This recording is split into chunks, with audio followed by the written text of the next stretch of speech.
¿qué tal? Bienvenido a un repaso más de nuestra lección de escuela sabática.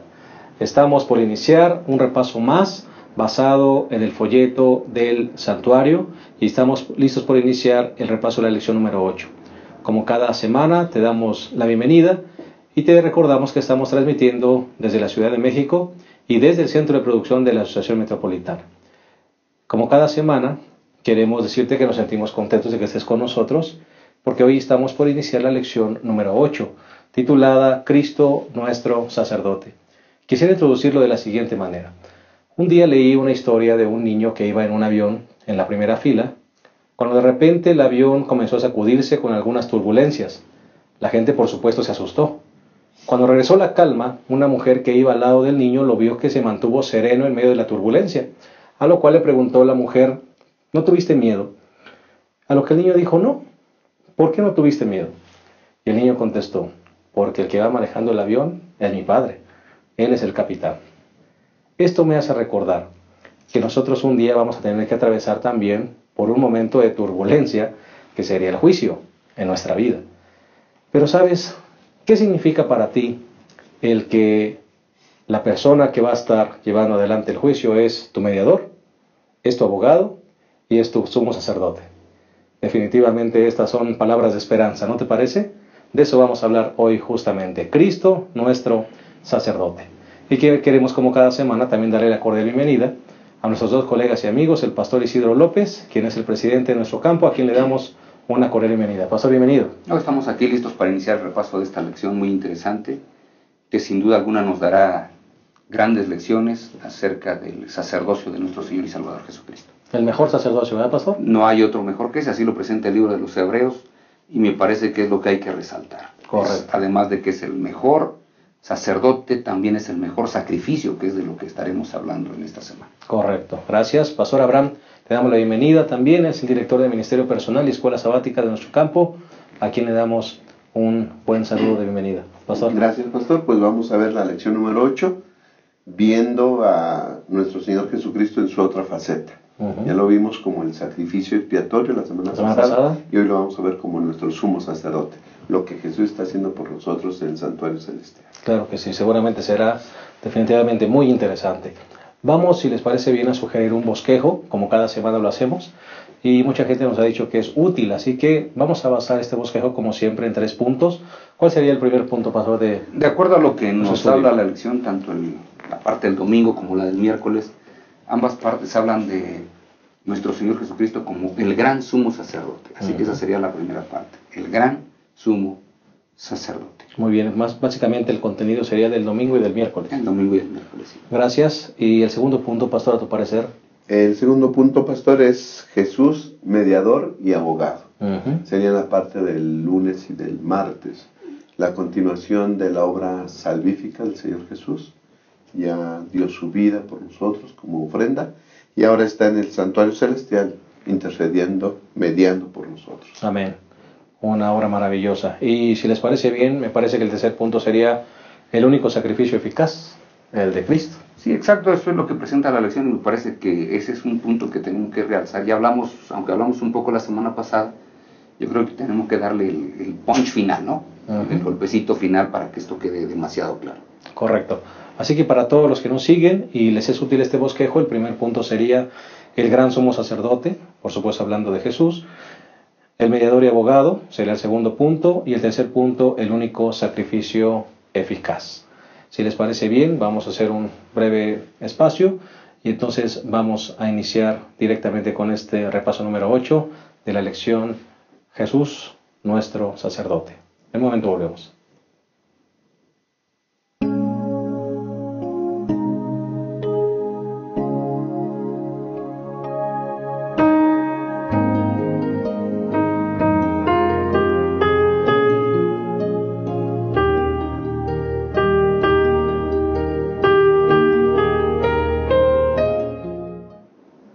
Bien, estamos de vuelta y vamos a iniciar el repaso de nuestra lección número 8, Cristo, nuestro sacerdote. Ya dimos el bosquejo sugerente y ahora, si les parece, vamos a iniciar con una oración. Les invitamos a que nos acompañen. Cariñoso Padre, rogamos tu bendición, tu dirección para este repaso. Queremos que todo lo que salga de nuestra boca sea inspirado por ti. Amén. Que realmente edifique nuestra vida y pueda ser claro el mensaje que transmitamos a todos los que nos escuchan. Quédate con nosotros, lo pedimos en el nombre de Jesús. Amén. El gran sumo sacerdote, parte de domingo y miércoles, la lección nos habla Pastor Abraham, Pastor Isidro, que ningún sacerdocio es más grande que el sacerdocio de Jesús. Sí, la lección trata de enfatizarlo, me parece que lo hace de una manera bastante clara. En primer lugar, lo que dice la lección es que el sacerdocio de nuestro Señor y Salvador Jesucristo es superior al sacerdocio arónico. Y por lo menos menciona algunas cuestiones que me parece que son muy importantes. En primer lugar, dice la lección que en la persona de Abraham, Leví devuelve los diezmos al sacerdote Melquisedec. Y entonces la lección justamente dice en las Sagradas Escrituras, en Hebreos capítulo número 7, versículo 2, dice: y Abraham le dio el diezmo de todo a Melquisedec. Melquisedec significa rey de justicia, también rey de Salem, esto es rey de paz. Así que le dan los diezmos. Así que ¿quién es mayor?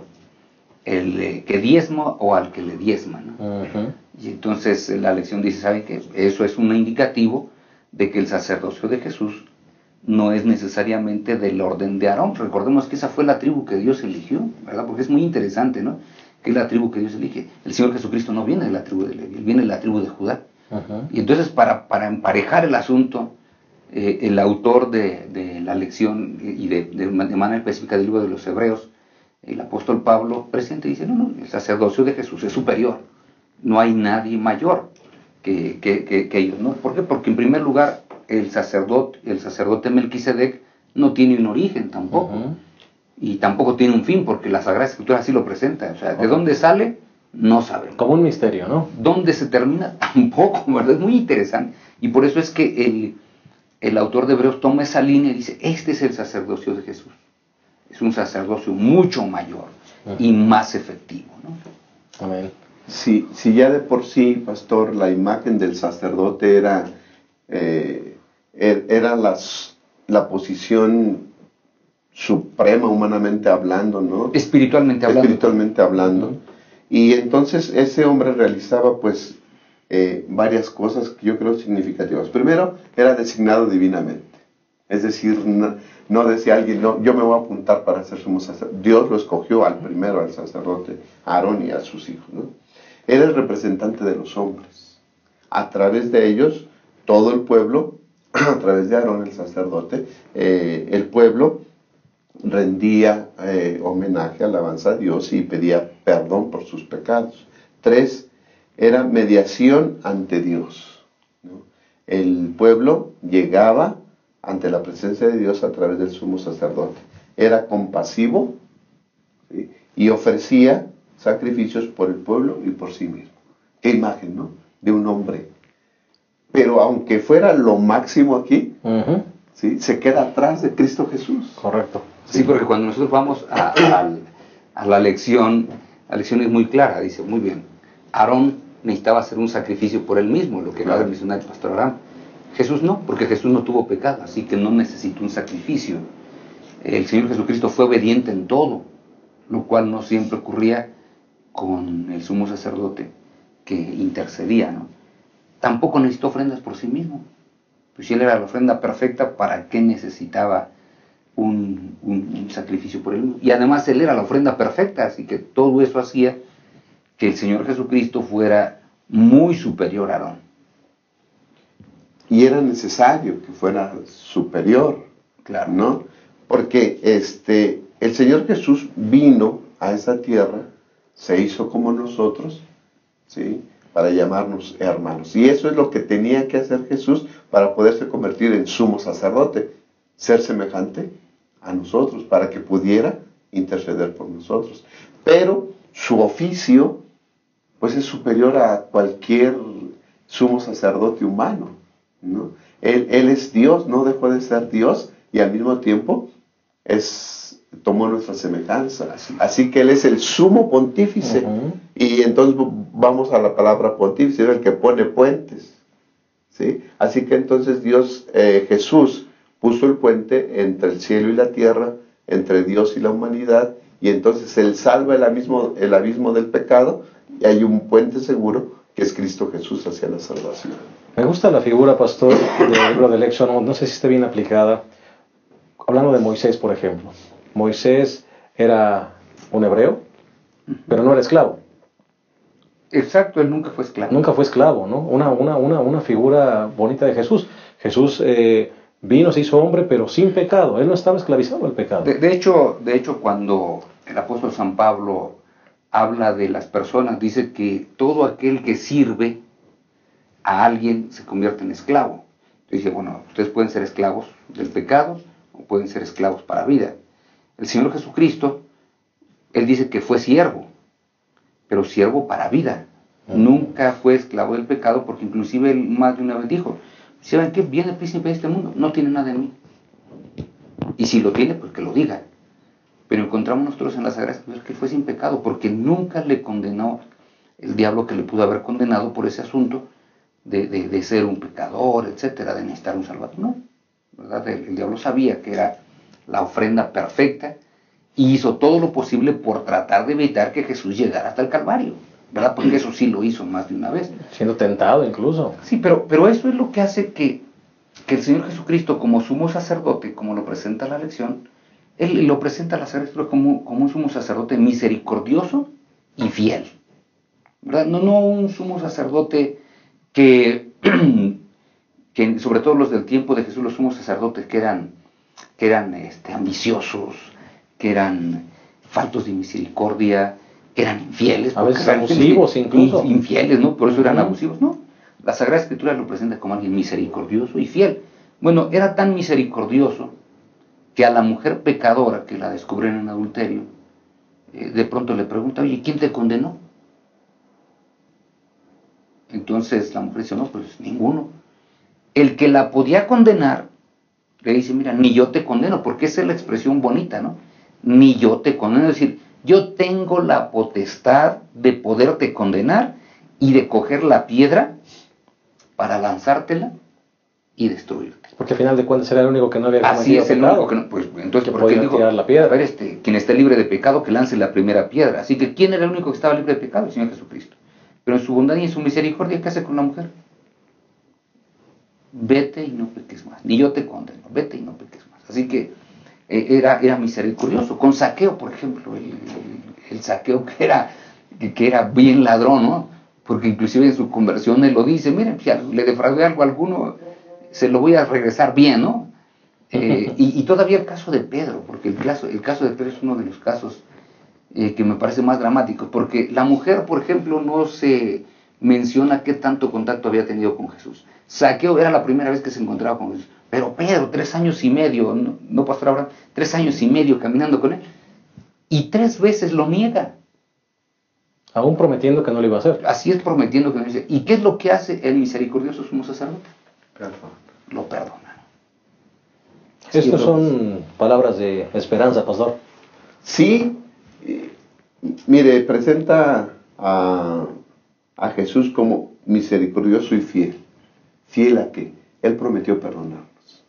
Y si Jesús promete, Él lo va a cumplir. Jesús perdona al que se acerca confiadamente al trono de la gracia. Amén. No hay por qué temer. El Señor Jesús, que es el que va a determinar si somos pecadores o somos perdonados, es el que murió por nosotros en la cruz. Así que no debemos tener ningún miedo de acercarnos al trono de la gracia, porque Él simpatiza con nosotros, porque Él se humanizó, se hizo semejante a nosotros, fue tentado en todo. Él sabe que es ser tentado, pero no pecó. Amén. Es diferente a nosotros. Y esas son palabras de esperanza, pastor. Así es. El que no pecó tomó nuestro lugar. Amén. ¿No? Y el que no pecó nos representa ante el Padre en el reino, allá en el trono celestial. Es maravilloso. Sí, y aquí yo quisiera quizá concluir esta parte con que hay dos otras cosas más. Además le caemos bien porque simpatiza con nosotros. Siempre que decimos, oye, me cae bien fulanito, fulanita, pues como que ya tiene una partecita avanzada, ¿no? O imagínense, le caemos bien a Jesús porque simpatiza con nosotros. Así que, pues nos ama. Entonces, ¿qué va a pasar? nos va a declarar inocentes. Lo mismo el factor de intercesión, intercede por nosotros, porque le caemos bien. Entonces yo creo que debemos tener confianza y mucha esperanza, ¿no?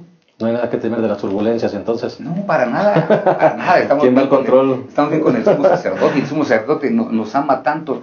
Y luego dice, ¿sabes qué? No importa que sean pecadores, me defienden todos. Amén. Así que no hay que temer, hermanos. Quien va al frente de este barco y de este avión es nuestro Jesús, maravilloso Jesús. Vamos a hacer un corte y en un momento regresaremos con esa interesante lección. No se vayan.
Bien, estamos repasando la lección número 8, titulada Cristo nuestro sacerdote. Ya analizamos la primera parte y ahora entraremos en el segundo segmento, titulado El mediador y abogado. Pastor Isidro, definitivamente vienen dos figuras hermosas de lo que Jesús hace por nosotros. La primera es mediación.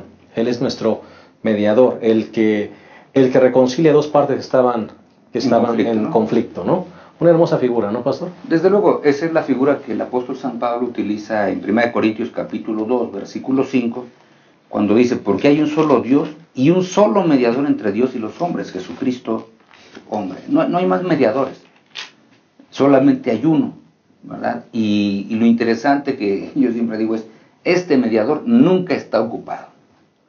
O sea, no porque no tenga demasiados casos, sino porque siempre que acudimos a Él, siempre tiene tiempo para todos. Y Él puede atender 5, 10, 15, 20, 100, 1000, 2000, millones de casos a la vez los puede atender sin ningún problema. Él es ese mediador, ese que está entre dos partes que estaban en conflicto y que de pronto se pone en medio y de una manera pacífica dice, ¿saben qué? Vamos a arreglar las cosas. Y en este caso, pues nosotros somos los que fallamos ante Dios. Isaías 59 dice que nuestros pecados hicieron separación entre nosotros y Dios, de tal manera que Él ocultó su rostro, ¿no? Y entonces viene el Señor Jesucristo y dice, ¿sabes qué, Padre? Hagamos las paces con el ser humano. ¿Y cómo le hacemos? Padre, mi sacrificio.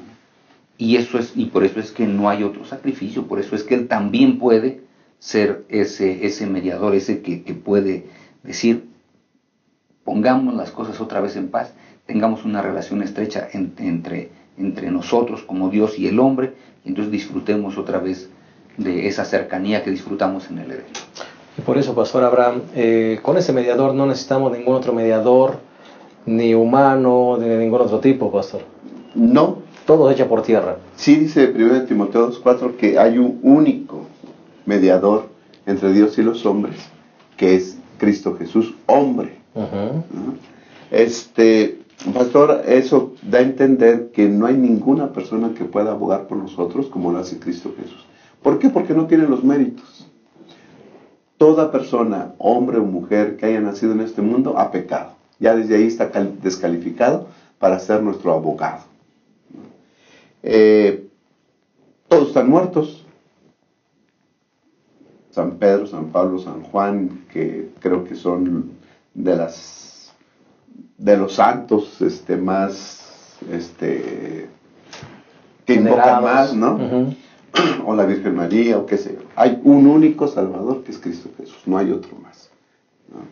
Y esto es bueno, Pastor, o sea, creo yo que esto es importante porque tenemos a Jesús ahí, como lo dijo el pastor, mediando el ser humano y Dios. Y a veces nosotros creo que no dimensionamos la situación. Si Jesús no hiciera esto, estaríamos condenados a muerte eterna. Es eso, ¿no? A veces lo repetimos, lo decimos, tenemos la imagen como Jesús como mediador, y a lo mejor no dimensionamos todo eso. Si no aceptas lo que Jesús está haciendo por ti en el santuario celestial, estás perdido. Estás condenado a muerte eterna.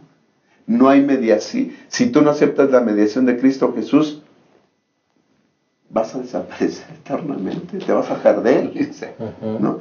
Yo creo que debemos poner énfasis en eso, en la importancia de lo que Jesús está haciendo por nosotros en el santuario. Dimensional. Sí, por eso es que el apóstol San Pablo en el libro de Romanos, capítulo 5, versículo 10, dice, si cuando éramos enemigos fuimos reconciliados por Dios por la muerte de su Hijo, mucho más estando ya reconciliados seremos salvos por su vida. En otras palabras, el Señor Jesucristo ha hecho la reconciliación entre nosotros que éramos los enemigos de Dios. Pero si no aceptamos esa mediación, tampoco podemos ser reconciliados. Seguimos siendo enemigos. Eso es lo que sí dice el apóstol San Pablo. Por eso es que la mediación del Señor Jesucristo es demasiado importante, porque es la única manera en la cual se logró la reconciliación. No hay otra forma de ser reconciliado con Dios. Y justamente él lo logra por todo lo que hizo. Nosotros no hicimos nada, porque me encantan las expresiones que tiene aquí Romanos capítulo 5, 5:8 por ejemplo. Dios muestra su amor hacia nosotros en que siendo aún pecadores, ¿verdad? Ahí ya dice, no éramos personas santas, buenas, sin pecado, puras, perfectas, no, éramos pecadores. Y luego en el 10, si cuando éramos enemigos de Dios, Dios ya nos reconcilió, pero Él quiere otra vez que podamos en esa reconciliación estar en paz con Dios, ¿verdad? Por eso es que es tan importante justamente que nosotros podamos reconocer esto. 5:11 de Romanos dice, y no solo esto, sino que también nos alegramos en Dios por el Señor Jesucristo, por medio de quien hemos recibido ahora la reconciliación. Dios nos ha reconciliado, el Señor Jesucristo nos ha reconciliado con Dios. No somos más enemigos. Qué maravilla. En otras palabras, ahora somos amigos, y Dios nos puede llamar como llamó a Abraham, amigo de Dios, y Dios nos considera igual. Por eso es que en un momento el Señor Jesucristo dijo, vosotros sois mis amigos y hacéis lo que yo mando. Es decir, la reconciliación ya la hice. Está realizada. Ya la hice. Sí, pastor, debemos tener cuidado al decir que el Señor Jesús es nuestro abogado ante el Padre Celestial. Sí lo es, pero tal vez nazca en nuestra mente la idea de que Dios está enojado con nosotros, que Dios no nos ama. No es así. El Padre también nos ama, ¿no? El Padre nos ama, por eso dio la propiciación. Es decir, Cristo muriendo por nosotros. No nos ama por la propiciación. Porque nos ama, proveyó la propiciación. No es el pleito con Dios. El problema aquí es el pecado. Correcto. Que hace división entre nosotros y Dios. Aquí al que se trata de destruir es al pecado, hacerlo a un lado, para que entonces podamos tener otra vez comunión con el Señor, ¿no? Y esa figura que estás tocando, pastor, es una figura muy linda que aparece también en la lección, justamente la de abogado, pastor. La de abogado. Y otra cosa que me gustaría añadir a lo que acabas de decir, pastor, que nuestro pleito no es con Dios, sino contra el pecado, es que los argumentos que nuestro abogado utiliza son sus propias acciones, pastor. Ni siquiera son unos argumentos para defendernos porque nosotros somos buenos o hicimos algo bueno. Sus propias acciones, su propia vida. Es que si el abogado, que es nuestro Señor Jesucristo, presentara nuestras acciones, estaríamos perdidos. O sea, ahí no podemos decir más nada, ¿no? Estaríamos irremediablemente perdidos, porque como dice el libro de Isaías 64:6, que nuestras justicias son como trapos de inmundicia. Así que, ¿qué podría presentar el Señor Jesucristo? ¿Sabes qué te va a presentar la justicia de Isidro López? No, pues yo estoy perdido, ¿verdad? Y cuando el Señor, el Padre, vea mi justicia, va a decir, oye, pues no se puede salvar, hijo, tú lo sabes. Pero cuando presenta sus méritos, o sea, porque intercede por mí, pero dice, ¿sabes qué?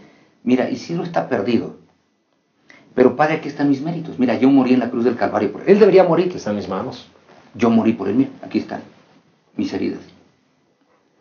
Así que como yo morí por él, él debe vivir como yo vivo. Por eso es que son figuras muy interesantes que justamente presenta la lección y presenta las Sagradas Escrituras. Por ejemplo, nosotros tenemos que entender, Dios está a nuestro favor. O sea, Dios no está molesto por lo que somos nosotros. Somos pecadores, Él está molesto con el pecado, está molesto con nuestras acciones, pero no con nuestra persona.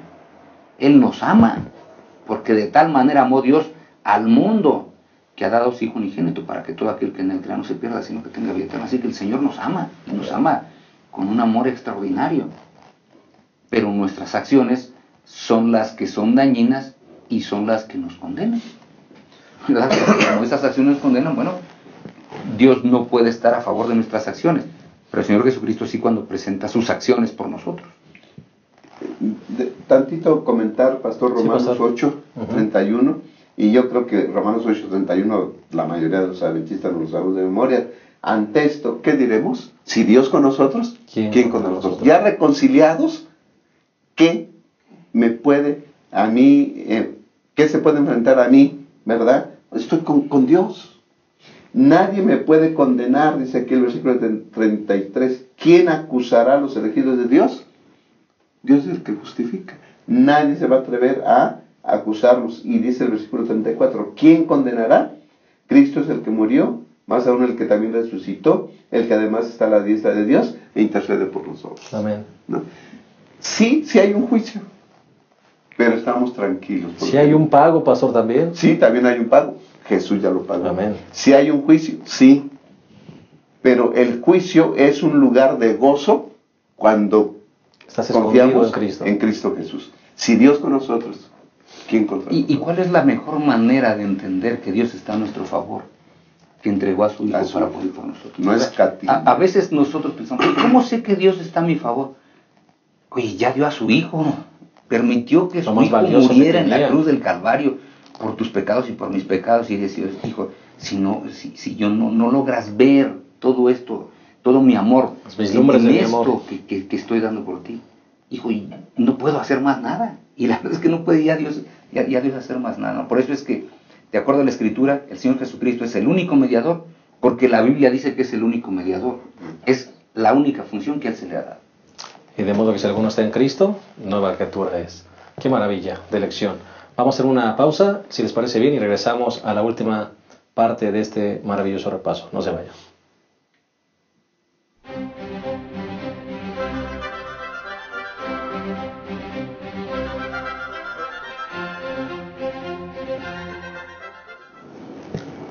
Bien, estamos entrando a la tercera y última parte de este hermoso repaso de la lección número 8, Cristo nuestro sacerdote. Y el tercer punto tiene que ver con el único sacrificio eficaz. Pastor, hemos hablado durante todas estas lecciones de sacrificios de animales. Ahora encontramos aquí a Jesús siendo el sacrificio la semana pasada, ahora siendo el sacerdote, pero realizando un sacrificio que es único, que no se tiene que estar repitiendo, que es suficiente para perdonar nuestros pecados. La lección justamente lo enfatiza, y las Sagradas Escrituras en el libro de Hebreos capítulo 10, versículo 4, dice justamente la idea, porque la sangre de los toros y los machos cabríos no pueden quitar los pecados. Entonces aquí nosotros nos tenemos que hacer una pregunta, entonces ¿para qué se hacían? ¿Verdad? Porque esa es la pregunta simple.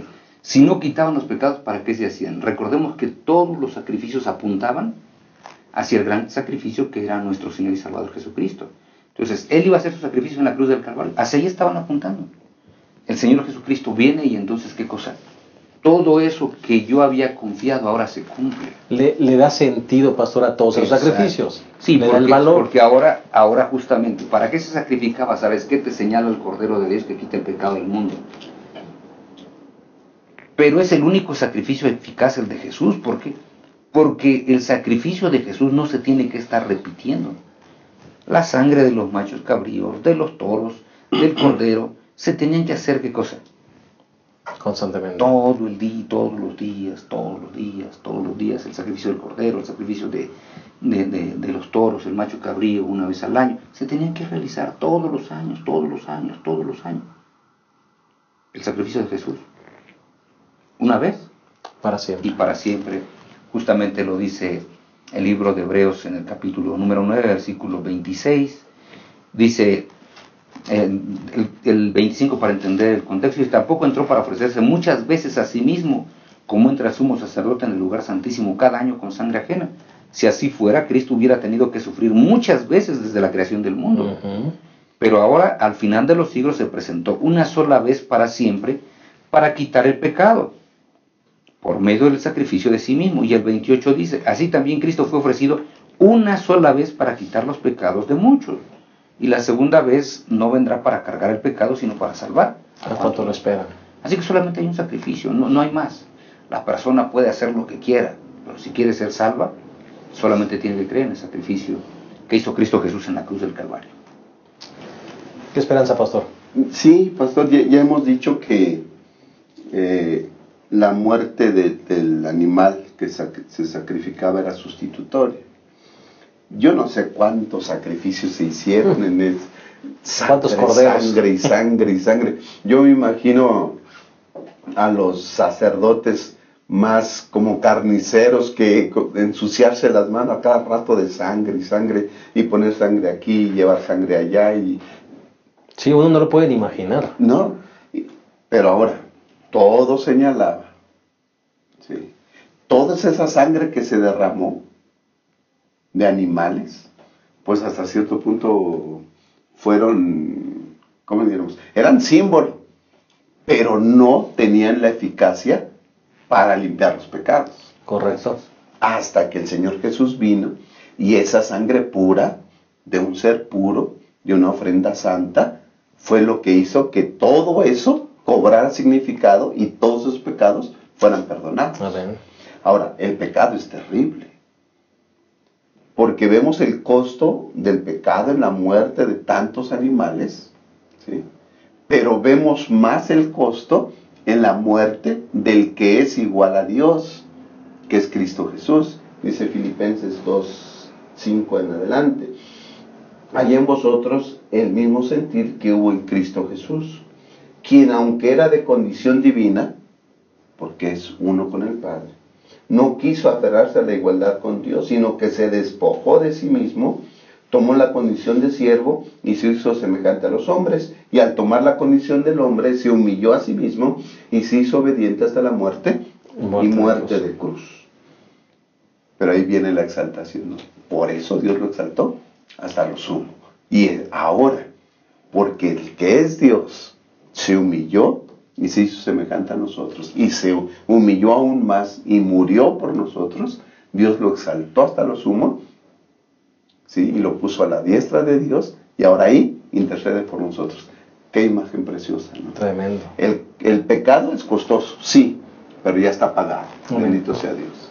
Amén. Y el que murió y pagó todo está intercediendo por nosotros. Sí, por eso es que, aunque haya personas que a veces busquen hacer otro tipo de sacrificios, ¿verdad? A veces hay personas que quieren hacer largas peregrinaciones para obtener el perdón. Puede cualquier ser humano hacer lo que le guste para obtener perdón. O lo que crea que es. Y lo que crea. Correcto.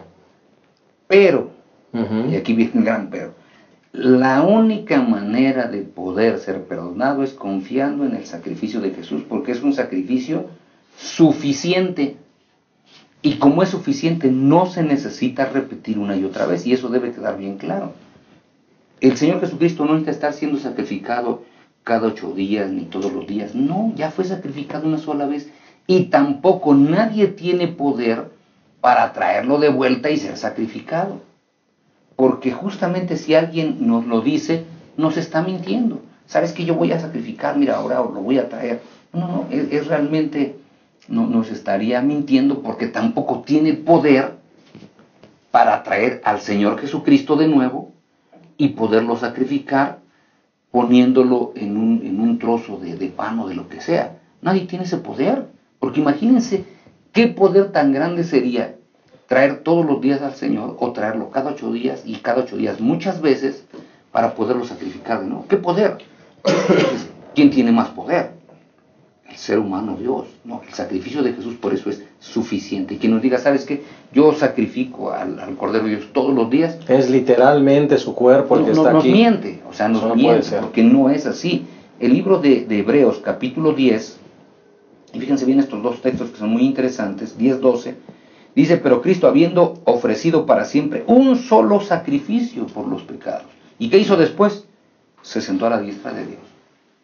Ahora, yo lo voy a bajar de la diestra de Dios solamente porque digo que lo voy a sacrificar de nuevo y porque es su verdadero cuerpo. Pues la Biblia nos lo enseña. La Biblia es bien clara. Y 12:14, así con una sola ofrenda, vean ahora lo que sucede. Cristo hizo perfectos para siempre a los que está santificando. En otras palabras, nosotros no somos perfectos por nuestra perfección, somos perfectos por su sacrificio. Amén. Nosotros no tenemos nada como para presentarlo delante de Dios. Pues ¿quiénes somos nosotros? Somos seres pecadores.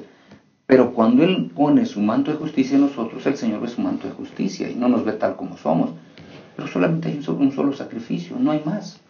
¿Por qué siempre el ser humano, Pastor Abraham, se da la tarea de hacer algo, Pastor? Se le hace algo tal vez simple, no dimensiona, decía el pastor hace rato, el costo de la salvación, y siempre el ser humano quiere hacer algo más, es que algo tengo que hacer para pagar mi pecado.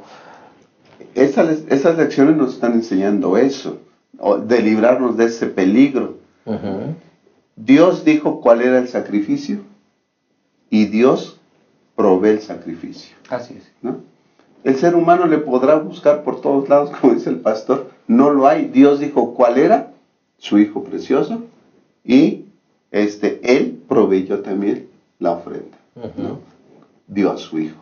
Libérate ya de ese... Sí, ahora por la naturaleza de la víctima, que era santa, Jesús, sin pecado, murió, pero resucitó. Y como es Dios, dice, yo tengo poder para poner mi vida y para volverla a tomar. Bendito sea Dios que no creemos en un Dios muerto.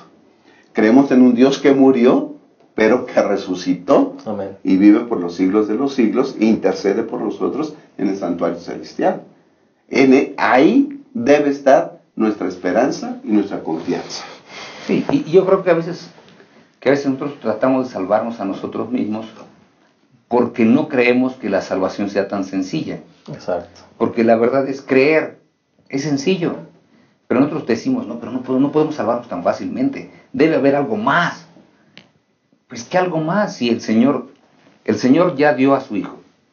Su Hijo ya murió por nosotros. Su Hijo ya resucitó. Su Hijo está sentado a la diestra de Él. ¿Qué tengo que hacer? Pues nada más creer en ese sacrificio. Creer que Él es mi abogado y que es mi mediador. Cuando yo lo crea, entonces voy a tener la certeza de que el sacrificio de Jesús es eficaz y no hay nada más que hacer, sino solamente una cosa, creer en lo que Dios ya hizo por mí. Qué maravilla. Pues me parece que esta lección, no sé si estarás de acuerdo conmigo, ha sido una lección de esperanza, de buenas nuevas, porque realmente lo único que tenemos que hacer es aceptar el sacrificio, apropiarlo como nuestro y entonces ser declarados inocentes ante lo que el Señor ya hizo por nosotros. Vamos a despedirnos como acostumbramos en esta hermosa lección con palabras finales de cada uno de los que estamos en este panel. Pastor Isidro. Pues hermanos queridos que nos observan, les invitamos a que puedan ustedes confiar en el Señor Jesucristo. Él es el único sacrificio eficaz, Él es el único abogado, es el único mediador y es el único sacrificio perfecto. De tal manera que confiando en ello, sin duda alguna, muy pronto cuando el Señor venga, podemos estar con seguridad en el reino de los cielos con Él. Amén. Gracias, Pastor Abraham. Pastor, para despedirme quiero leer aquí un parrafito del Camino a Cristo. En el primer capítulo, Amor Supremo, dice: Cristo es nuestro sacrificio, nuestro abogado, nuestro hermano, que lleva nuestra forma humana delante del trono del Padre y por las edades eternas será uno con la raza a la cual redimió. Confiemos en ese nuestro hermano mayor, ese nuestro sacrificio, en nuestro abogado que es Cristo Jesús. Muchas gracias, Pastor. Pues quisiera terminar esta lección con las mismas palabras de introducción. Si tenemos que atravesar o estamos atravesando por momentos difíciles o de inseguridad o pensamos en el juicio con temor, recuerda, quien lleva el control de este avión es nuestro amado Jesús. Él es el capitán. Y si confiamos en Él, confiamos en lo que Él hizo, con toda seguridad llegaremos al puerto seguro. Que Dios te bendiga. Gracias por haber estado con nosotros. Te esperamos la próxima semana en un repaso más de nuestra lección de Escuela Sabática. Muchas gracias por habernos acompañado. Que Dios les bendiga.